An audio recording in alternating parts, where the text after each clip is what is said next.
LeBron James has called you the best teammate that he's ever had. Having played on championship teams, man, what traits do you look for in players that that I don't know that lead you to believe that they can help you guys win a championship? And do you guys have the pieces in place to win a title right now? We do, because I look at winning a title as stacking games on stacking wins.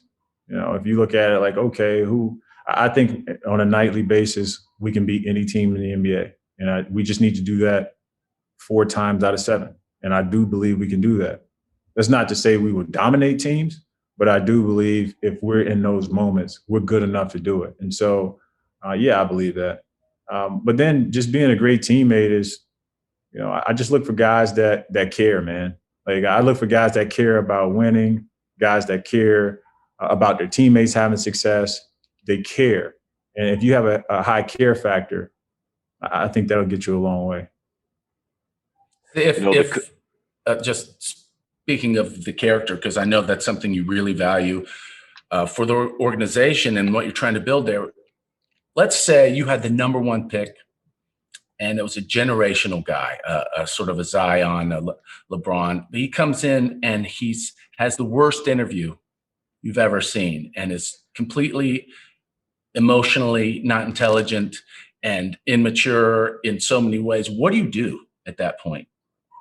I mean, it's all about the person, like their intent. Like these young, like we ask, you know, we talk about it a lot. We ask these young guys who are 18, 19 years old, when you're talking about the one and done or the prep guy, we're asking guys that are 18 or 19 years old to come in and be the face of franchises, to come in and be the guy that everyone points to when things go poorly, the one guy that everyone points to when things go well.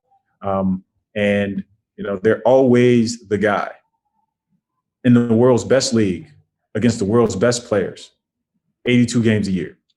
You know, so like if you can find me a kid that's ready from day one to do all of that, then you have a unicorn. And, you know, hopefully you can find one of those every year, but that's just unrealistic. And so when you have those types of guys, you just have to know them.